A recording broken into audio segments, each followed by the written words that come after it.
Okay, so when you talk too much in the first segment, then you get cut off and have to start a second segment. So, just really quick recap of part one of this faculty meeting posting that I'm giving you as a follow up to the April 17th PM faculty meeting that had to be truncated due to incoming severe weather.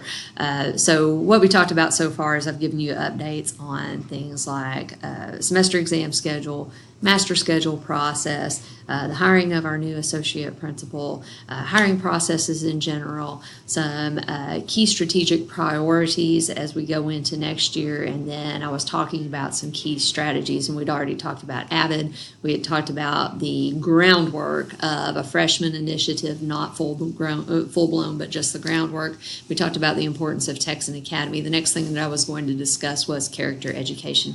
And so district-wide, we are tackling character education. And what we've decided to do as a district, we have a really great committee who has come together and steered us in the right direction. And what we're doing is we're starting with adult education and building that capacity. And so you'll see us do a lot of things as we go into next year to build capacity for all of us to teach our kids proper character education. That doesn't mean that we'll completely abandon teaching character education for our kids in and of itself. Of course, we're going to work on those things because our kids need to know what's expected of them and how to behave. We'll do a lot of that with our mission, motto, vision, values, teaching what it means to be a Texan and why that's a valuable thing and how we're supposed to interact with one another.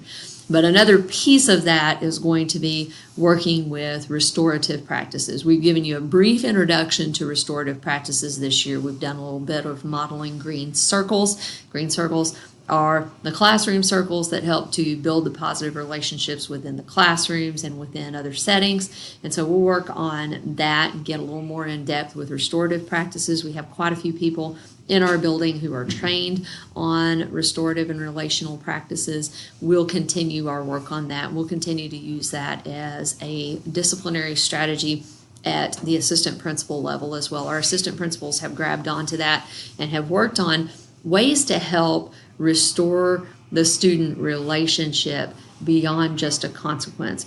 What we tend to want to do is we tend to have a student who has exhibited a behavior that is not acceptable, and we just want to give them a punishment. We just want to give them a consequence.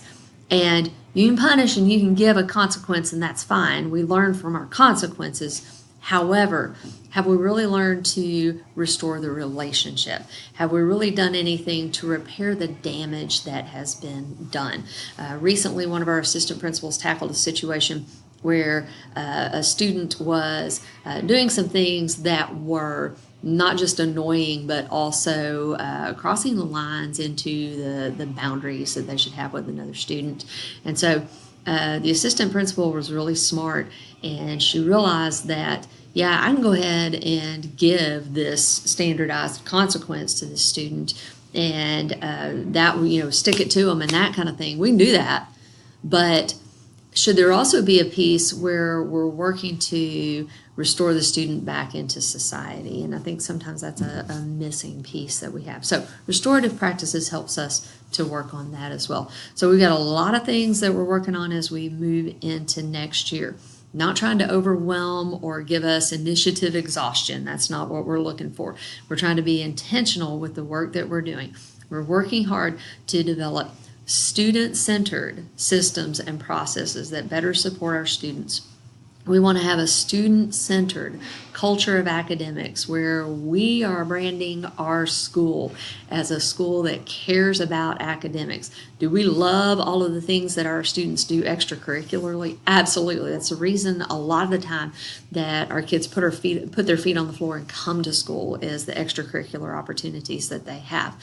But also we want to value the academic work that they do. And so creating that culture of academics, that sense of urgency to actually get to class and learn is a big deal. And then finally, a student-centered caring majority. And so how are we going to develop staff and students to where we have a caring majority, a group of people who really and truly care about everyone in the building, care about and value everyone in the building, whether we are similar to one another in beliefs, philosophies, and behaviors, or not.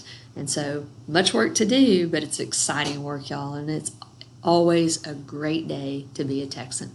See you soon.